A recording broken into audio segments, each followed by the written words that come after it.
ഭിന്നലിംഗക്കാരോട് ഭേദചിന്ത വേണോ എന്നാണ് super prime time ആദ്യം ചർച്ച ചെയ്യുന്നത്.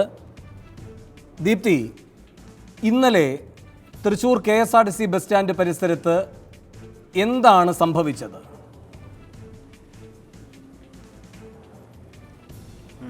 ഏകദേശം ഇന്നലെ വൈകിട്ട് പോകാൻ വേണ്ടി നിൽക്കും. ബാംഗ്ലൂർക്ക് തിരിച്ചു പോകേണ്ടതാണ് എനിക്ക്. അപ്പോൾ എന്നെ കാണാനായിട്ട് എൻ്റെ ഫ്രണ്ട്സ് ഇവിടെ നിന്ന് കാലിക്കറ്റ് നിന്ന് അലീന വന്നിട്ടുണ്ടായിരുന്നു. അവൾ ബാംഗ്ലൂരിൻ്റെ കൂടെ ബാംഗ്ലൂരിലുള്ളതാണ് അലീന. അപ്പോൾ എനിക്ക് കൊല്ലത്തൊരു പ്രോഗ്രാം ഉണ്ടായിരുന്നു. അത് കഴിഞ്ഞ് ഞാൻ ഇവിടെ വന്നു.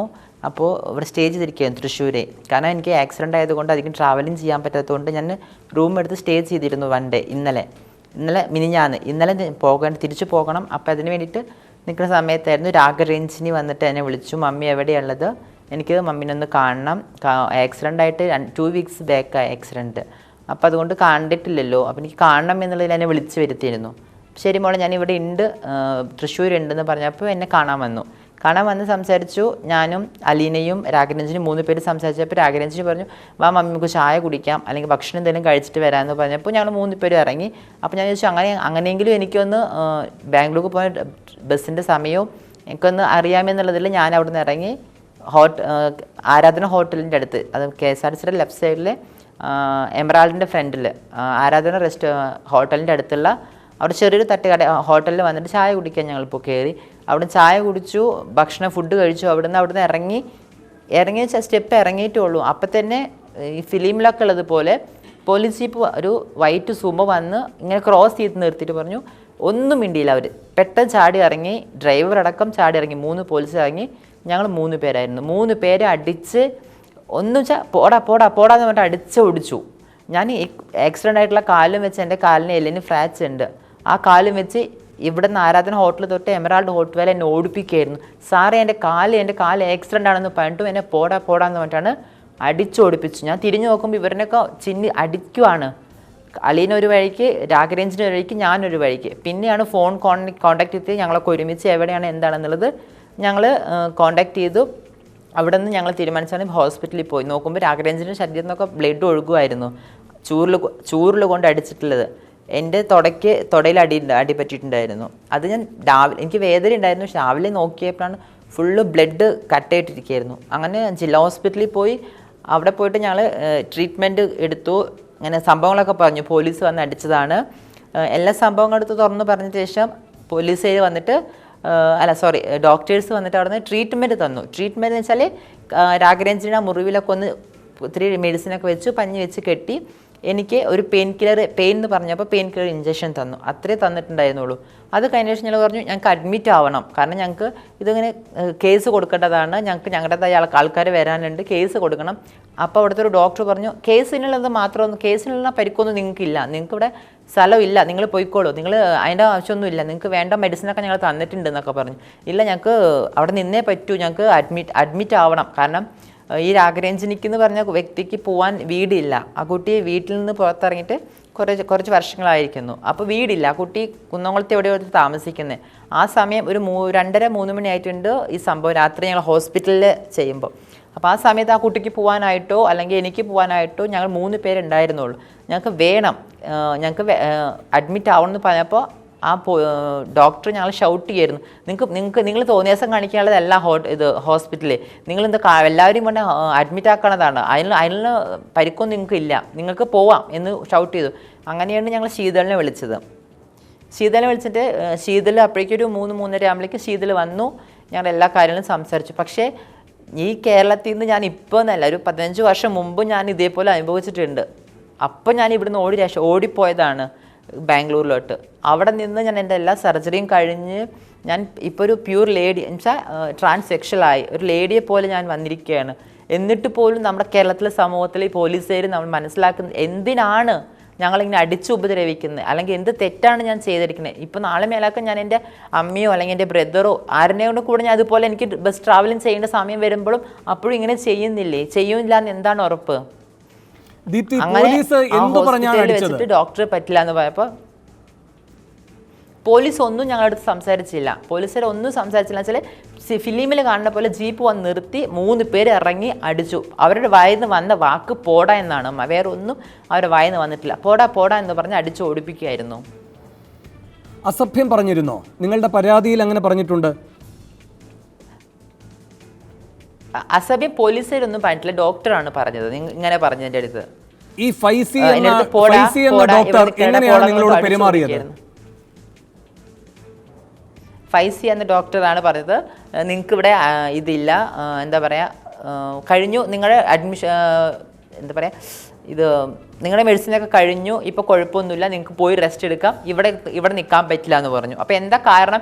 ഇവിടെ നിൽക്കാൻ പറ്റില്ല അത്ര തന്നെ എന്ന് പറഞ്ഞു. അപ്പോൾ എന്താ കാരണം? ഞാൻ കാരണം ചോദിച്ചപ്പോൾ അതിപ്പോൾ നിങ്ങളെ ബോധിപ്പിക്കേണ്ട ആവശ്യം എന്താണെന്ന് ചോദിച്ചു. അപ്പോൾ ഞാൻ ഫോൺ എടുത്ത് ശീതലിനെ വിളിക്കാൻ നോക്കിയപ്പോൾ അവൻ പറയുക, ഫൈസി എന്ന ഡോക്ടർ പറയുന്നു, നിങ്ങൾ ആരെ വിളിച്ചിട്ടും ഒന്നും ചെയ്യാൻ പറ്റില്ല, എനിക്ക് ഇത്രയൊക്കെ ചെയ്യാൻ പറ്റില്ല, നിങ്ങൾ ആരെ വിളിച്ചാലും ഒന്നും ചെയ്യാൻ പറ്റില്ല എന്ന് പറഞ്ഞിട്ട് അവൻ ആ ഡ്യൂട്ടി സമയത്ത് ഞങ്ങളെ നോക്കാതെ വിട്ടിട്ട് പുറത്തോട്ട് മൊബൈൽ ഫോൺ എടുത്തൊരു 1/2 മണിക്കൂർ ഫോണിൽ സംസാരിച്ചുകൊണ്ട് നിൽക്കുമായിരുന്നു ആ പുള്ളി.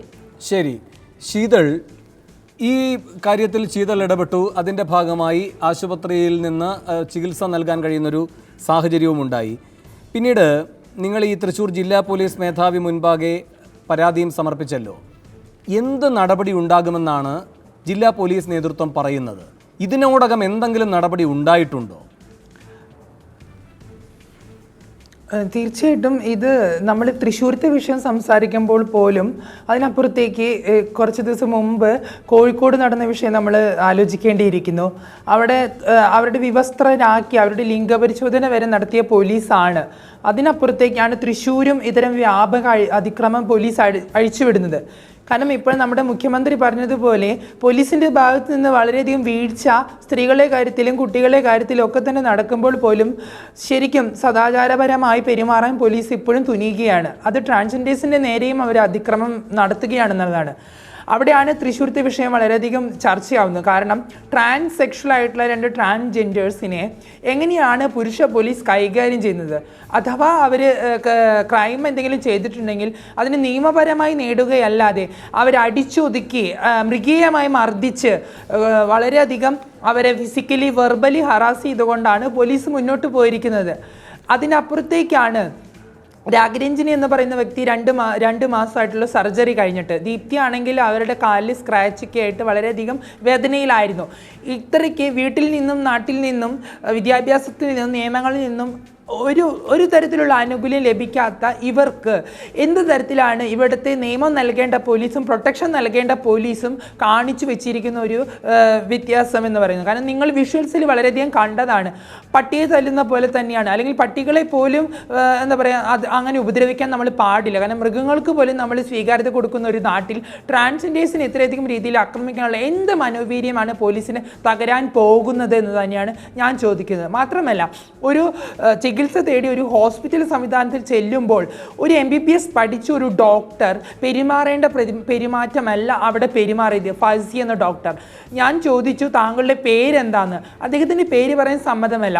ഡ്യൂട്ടി സമയത്ത് സ്വന്തം ID കാർഡ് പോലും ദേഹത്ത് ധരിക്കാതെ നിൽക്കുന്ന ഒരു പോലീസ്, ഒരു ഡോക്ടർ എന്ത് രീതിയിലാണ് ഒരു മാനുഷികമായ പെരുമാറ്റം പോലും ട്രാൻസ്ജെൻഡേഴ്സ് എന്ന് പറയുന്ന വ്യക്തി വേണ്ട, ഒരാണെന്ന് വേണ്ട, ഒരു പെണ്ണെന്ന് വേണ്ട, ഒരു മാനുഷികമായ ഒരു പെരുമാറ്റം എന്തുകൊണ്ട് ഇത്തരം ഹോസ്പിറ്റൽ സംവിധാനത്തിൽ ഇല്ലാതെ പോകുന്നു എന്ന് തന്നെയാണ് ആലോചിക്കേണ്ടത്. മാത്രമല്ല, അദ്ദേഹം പറഞ്ഞു നിങ്ങൾക്ക് ഇനി ഇവിടെ കെടുക്കാനുള്ള സൗകര്യമില്ല, ഇവിടെ നിന്ന് പോകണം, ഒബ്സർവേഷൻ ഇല്ല, നിങ്ങൾ എന്ത് തരത്തിലുള്ള നിയമങ്ങൾ ഉണ്ടാക്കിയാലും കാര്യമില്ല എന്നുള്ളത്. കാരണം ഈ അടികൊണ്ട പലർക്കും നിയമവശങ്ങളും മറ്റു കാര്യങ്ങളും അറിയത്തില്ല. ഞാൻ ഈ 2 മണി സമയത്ത് അവിടെ ചെന്നതുകൊണ്ട് മാത്രമാണ് അവർക്ക് അവിടെ കെടുക്കാനുള്ളൊരു സംവിധാനം ഉണ്ടായത്. മാത്രമല്ല, മറ്റു 2 പേരുടെയും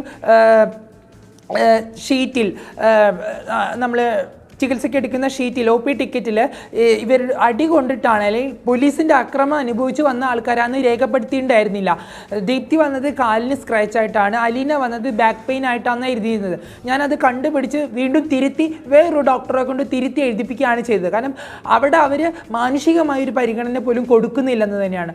അപ്പോൾ ആ രീതിയിൽ നോക്കുമ്പോൾ ഇവിടുത്തെ പോലീസും പൊതുസമൂഹവും വളരെയധികം ക്രൂവലായിട്ടാണ് ട്രാൻസ്ജെൻഡേഴ്സ് എന്ന് പറയുന്ന മനുഷ്യരോട് പെരുമാറുന്നത്. നമ്മൾ എത്രയൊക്കെ രാഷ്ട്രീയവും ഭരണകൂടവും നീതിയും ഒക്കെ തന്നെ പ്രൊട്ടക്ഷൻ എന്ന് പറയുന്നുണ്ടെങ്കിലും വുമൻസ് പ്രൊട്ടക്ഷൻ പോലും ശരിയായ രീതിയിൽ കൊടുക്കാത്ത ഒരു സംവിധാനത്തിലേക്ക് എങ്ങനെയാണ് ട്രാൻസ്ജെൻഡേഴ്സിൻ്റെ പ്രൊട്ടക്ഷൻ വരുന്നത്? എങ്ങനെയാണ് അവർ മനുഷ്യരായി പൊതുസമൂഹം പരിഗണിക്കുന്നത്? നമുക്കും അവകാശങ്ങളുണ്ട്, ഡിഗ്നിറ്റി ഉണ്ട്, ഈക്വാലിറ്റി ഉണ്ട്. ആ ഒരു സംവിധാനത്തിലേക്ക് എന്തുകൊണ്ടാണ് നമുക്ക് നീതി തരേണ്ട പോലീസ് തന്നെ നമ്മൾ ആട്ടിപ്പായിപ്പിക്കുന്നതും ക്രൂരമായ പീഡനങ്ങൾക്കും ഇരയാക്കുന്നത്? കാരണം എറണാകുളത്ത് ഇതുപോലത്തെ സംഭവം നടന്നതുകൊണ്ട് നമുക്ക് ചെറിയൊരു മാറ്റം പോലീസിൽ വരാൻ സാധിച്ചു എങ്കിൽ പോലും ഇന്നും അത് തുടരുന്നത് പ്രതിഷേധാർഹമാണ്. അതുകൊണ്ട് തന്നെയാണ് ഞങ്ങൾ ഇന്ന് പ്രതിഷേധം സംഘടിപ്പിച്ച് പോലീസ് സ്റ്റേഷനിലേക്ക് പോയതും ഇന്ന് പോലീസ് സ്റ്റേഷനിലേക്ക് പോയതിന് ശേഷം ഞങ്ങൾ കമ്മീഷണർക്ക് പരാതി കൊടുത്തിട്ടുണ്ട്, ACP പരാതി കൊടുത്തിട്ടുണ്ട്. അദ്ദേഹം ഞങ്ങൾ ധർണ നടത്തുന്ന സ്ഥലത്ത് വന്ന് വളരെ വ്യക്തമായി പറഞ്ഞു, എത്രയും പെട്ടെന്ന് നടപടിയെടുക്കാൻ ഞങ്ങൾ ശ്രമിക്കുന്നതാണ്, അതുകൊണ്ട് നിങ്ങളെല്ലാവരും ഇവിടുന്ന് പിരിഞ്ഞു പോകണമെന്ന് പറഞ്ഞതുകൊണ്ട് മാത്രമാണ് ഞങ്ങൾ ധർണ അവസാനിപ്പിച്ച് പോന്നിട്ടുള്ളത്. പക്ഷേ ഇതല്ല പ്രതികരിക്കേണ്ടത് അവസ്ഥ. കാരണം ഇനി ഞങ്ങൾ പ്രതികരിക്കാൻ ശക്തരാണെന്നുള്ളതാണ്. ഒരു തരത്തിലും ഞങ്ങളിവിടെ ജീവിക്കേണ്ടവരാണ്, മനുഷ്യരാണ്, ഇത് ഞങ്ങളുടെ നാടാണ്. ഞങ്ങൾ തമിഴ്നാട്ടിലോ ബാംഗ്ലൂരോ മറ്റ് സംസ്ഥാനങ്ങളിൽ പോയി ജീവിക്കേണ്ട ആൾക്കാരല്ല. ഞങ്ങൾ സ്വന്തം കുടുംബങ്ങളിൽ ജീവിക്കേണ്ട ആൾക്കാരാണ്. ഇവിടുത്തെ പോലീസിൻ്റെയും അധികാരികളുടെയും ഗവൺമെൻറ്റിൻ്റെയും എല്ലാ തരത്തിലുള്ള ആനുകൂല്യങ്ങളും നിയമ സംവിധാനങ്ങളും വിദ്യാഭ്യാസവും തൊഴിലും എല്ലാം നേടി ജീവിക്കാൻ അർഹതയുള്ള വ്യക്തികളാണ്. ഞങ്ങൾ സാധാരണ മനുഷ്യരാണ്. ഞങ്ങൾ വ്യത്യസ്ത ജീവികളല്ല, ഭിന്നലിംഗക്കാരല്ല. ഞങ്ങൾ ട്രാൻസ്ജെൻഡേഴ്സ് ആണ്. ഞങ്ങൾ എങ്ങനെയാണ് ഭിന്നമാവുന്നത്? ഞങ്ങൾ ട്രാൻസ്ജെൻഡേഴ്സ് ആണ്. ഞങ്ങൾ ഒരു തരത്തിലും വ്യത്യസ്തരല്ല എന്നുള്ളത് തന്നെയാണ്. മനുഷ്യരാണ്. ആ മനുഷ്യരായ രീതിയിലാണ് ഞങ്ങളെ കാണേണ്ടതും അംഗീകരിക്കേണ്ടതും. ശരി, ഞാൻ താങ്കളിലേക്ക് തിരികെ എത്താം. ഈ ചർച്ചയുടെ സൗകര്യത്തിന് വേണ്ടി ഭിന്നലിംഗമെന്ന് ഉപയോഗിക്കുന്നു എന്നേ ഉള്ളൂ.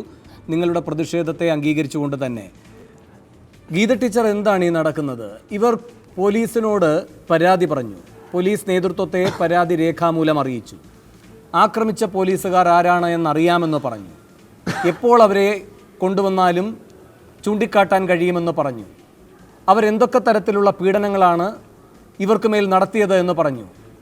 ഇപ്പോഴും ഒരനക്കവുമില്ല. ഈസ്റ്റ് പോലീസ് ഇങ്ങനെ ഒരു സംഭവം നടന്നതായി പോലും നടിക്കുന്നില്ല. എന്തുകൊണ്ടാകാം ഇത്ര വലിയൊരു നീതി നിഷേധത്തെ ഇപ്പോഴും ധാർഷ്ട്യത്തോടെ തന്നെ നേരിടാൻ പോലീസിന് കഴിയുന്നത്? എന്തുകൊണ്ട് ഇവരുടെ ശബ്ദം ഇപ്പോഴും ഒറ്റപ്പെട്ട് തന്നെ നിൽക്കുന്നു? ആരും ഇത് ഏറ്റെടുക്കുന്നതിന് മുൻപോട്ട് വരാതിരിക്കുന്നത് പോലീസ് മാത്രമല്ല, പോലീസിനെ അടിച്ചാലും ഇടിച്ചാലും സമൂഹവും പോലീസിനൊപ്പം തന്നെയാണ് എന്ന സന്ദേശമാണോ നൽകുന്നത്?